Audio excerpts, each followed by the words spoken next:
The morning I found a neon orange violation sticker plastered to the front door of my grandmother's cabin, I honestly thought it was a prank, maybe some local kids messing around, because the citation was for unauthorized rustic aesthetics and failure to adhere to community beige standards, which sounded like a joke even for a place like Silver Creek. But then I looked up and saw her, Patricia Sterling, standing by her pearl-white G-Wagon, checking her watch like she was timing how long it would take for my spirit to break.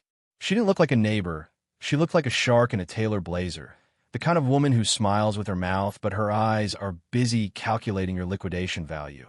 And in that moment, standing on the porch where my Nana Rose used to shell peas and tell me stories about the mountains, I realized two things. First, Patricia thought she owned this valley, and second, she had absolutely no idea who she was picking a fight with. See, I need to back up a little bit to explain how a landscape architect from Chicago ended up in a standoff with a suburban dictator in rural Montana. Because it all started 3 weeks earlier when Nana Rose passed away quietly in her sleep at 92, leaving behind a legacy that was a lot heavier than the dust and old quilts I expected. The funeral was small, mostly old-timers who remembered when Silver Creek was just cattle pasture and ambition. And afterwards, Nana's lawyer, a man named Mr. Henderson who smelled like pipe tobacco and old leather, pulled me into his office and dropped a bombshell that made my ears ring. I thought I was inheriting the cabin and maybe the 2 acres of scrub brush around it, which would have been fine by me, but Henderson slid a heavy, bound document across his mahogany desk and told me to read the fine print, specifically the deed from 1948. "It's not just the cabin, Caleb," he said, his voice low and raspy. "Your grandfather bought the whole valley floor before the development boom, 600 acres of prime real estate that the Silver Creek Homeowners Association thinks belongs to them." I stared at him, trying to make the math work in my head, because Silver Creek Estates was a fortress of wealth. 200 luxury homes, a private golf course, a man-made lake with imported swans.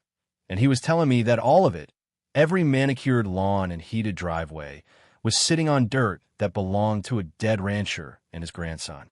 Henderson explained that back in '55, my grandfather signed a 70-year ground lease to a development company for pennies on the dollar to help the community grow, a lease that was supposed to renew or revert ownership back to the family.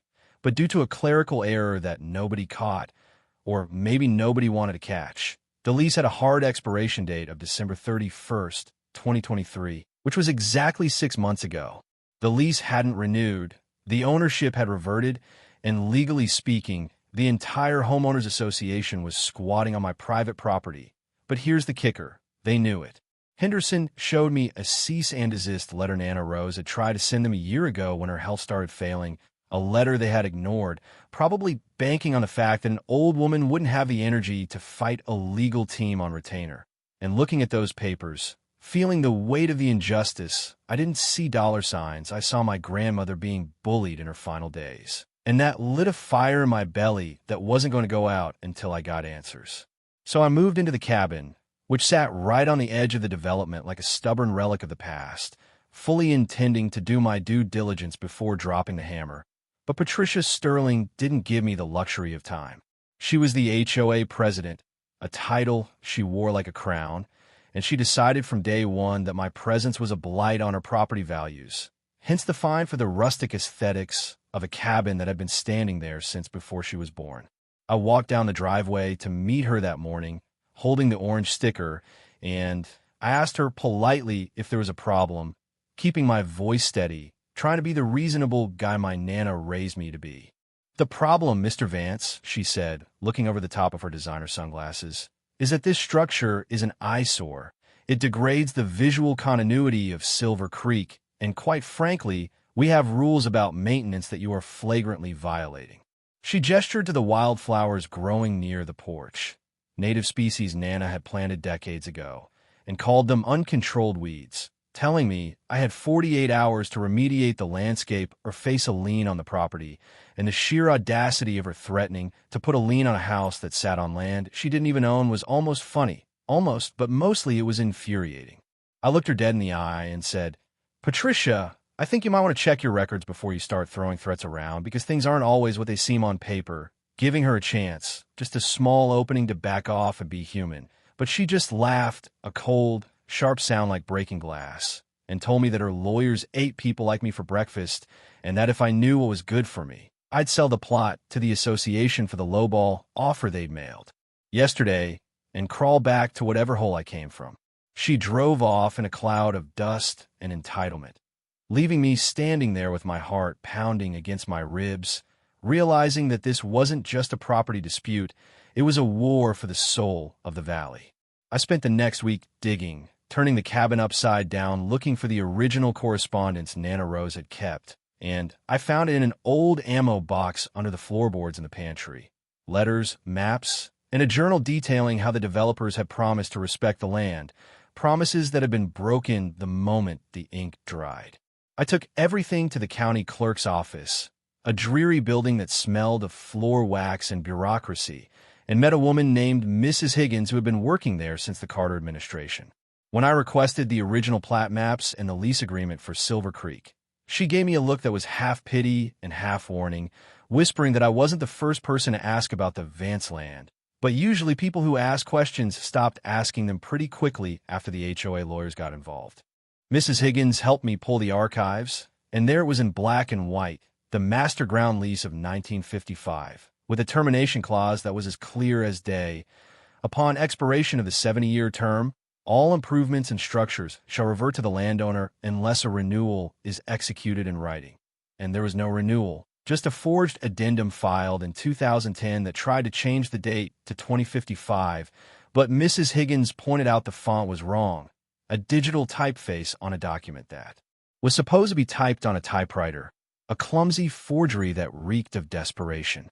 I snapped photos of everything, my hands shaking slightly, realizing that Patricia and her cronies weren't just bullies, they were criminals who had been selling houses to innocent families for years, telling them they owned the land when they were really just buying a ticking time bomb.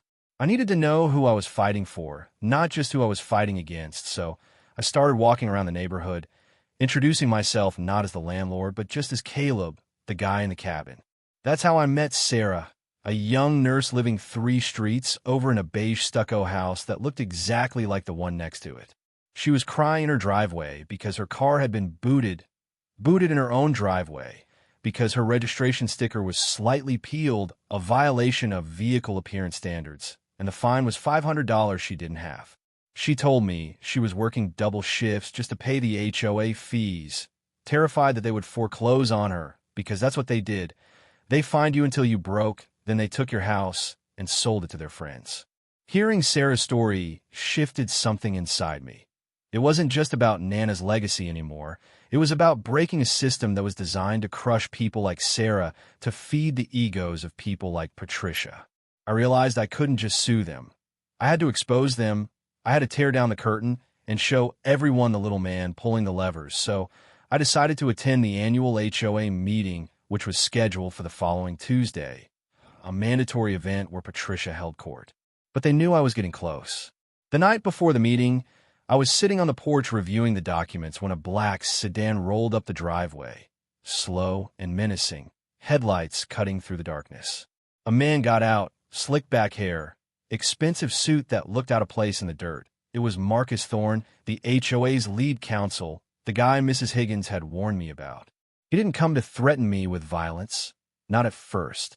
He came with a checkbook. "Mr. Vance," he said, leaning against his car like he owned the air he was breathing, "we can make this very easy or very difficult. The board is willing to offer you a settlement, $500,000 for the cabin and the quitclaim deed to the underlying acreage. Walk away, go back to Chicago, live a good life." $500,000 for land worth $50 million was an insult, but the way he said it, with that oily smile, made my skin crawl. I told him I wasn't interested in his money. I was interested in the truth, and his smile vanished instantly, replaced by a look of cold, hard malice. "You're making a mistake, Caleb. Accidents happen in the mountains. Gas leaks, electrical fires. It would be a shame if Nana's legacy burned to the ground because her grandson didn't know when to fold." He got back in his car and drove off, and I knew right then that they were scared, genuinely terrified, because you don't offer $500,000 to a guy you think is wrong. You offer it to the guy who has you by the throat. That threat became real at 3 a.m. when the smell of smoke woke me up. Not a campfire smell, but the chemical, acrid stench of gasoline. I bolted out of bed, grabbed the fire extinguisher from the kitchen, and ran outside to see flames licking up the side of the woodshed, crawling toward the main cabin. I managed to put it out, coughing and choking, my eyes stinging, and in the beam of my flashlight, I saw a gas can lying in the grass, a brand new red plastic can that someone had dropped in a hurry. I didn't call the sheriff immediately because the sheriff was Patricia's cousin, small-town politics at its finest. Instead, I called the FBI field office in Helena, specifically an agent named Miller who had been a friend of my father's, and I told him everything. The forgery, the wire fraud, the intimidation, the arson. Miller told me to sit tight, to stay safe, and to bring everything to the meeting, that he would have a team ready. But I had to get them to admit it. I had to get them to say it on record to seal the deal. So I walked into the community center that Tuesday night looking like hell. Soot stains on my shirt, bags under my eyes, carrying a battered leather satchel filled with 70 years of secrets. The room was packed, 300 residents sitting in rows of folding chairs, terrified of making eye contact with the board members sitting on the raised stage. Patricia was at the podium, micromanaging the minutes, talking about a new assessment for a heated sidewalk project that would cost every homeowner another $3,000. When she saw me walk in, she stopped mid-sentence, her face twisting into a sneer. "Mr. Vance," she announced over the microphone, her voice dripping with disdain, "this meeting is for homeowners only. Since you are merely a squatter on the fringe of our community, I'm going to have to ask you to leave before I call security." I didn't stop walking until I was right in front of the stage, ignoring the murmurs of the crowd, ignoring Marcus Thorne, who was standing up now, looking nervous. "I'm not a squatter, Patricia," I said, my voice loud enough to carry without a mic. "I'm your landlord." The room went dead silent, the kind of silence where you can hear a pin drop, and I pulled the original 1955 lease out of my bag and held it up. "This community," I said, turning to face the residents, looking at Sarah, looking at the families who were terrified of losing their homes, was built on a 70-year lease that expired 6 months ago. The HOA doesn't own the land under your feet. I do. And for the last 10 years, Patricia and Marcus have been forging documents to hide that fact so they could keep collecting your fees and foreclosing on your homes. Patricia slammed her hand on the podium, losing her cool completely. "That is a lie. That is a fabrication by a desperate man trying to extort us. Security, remove him."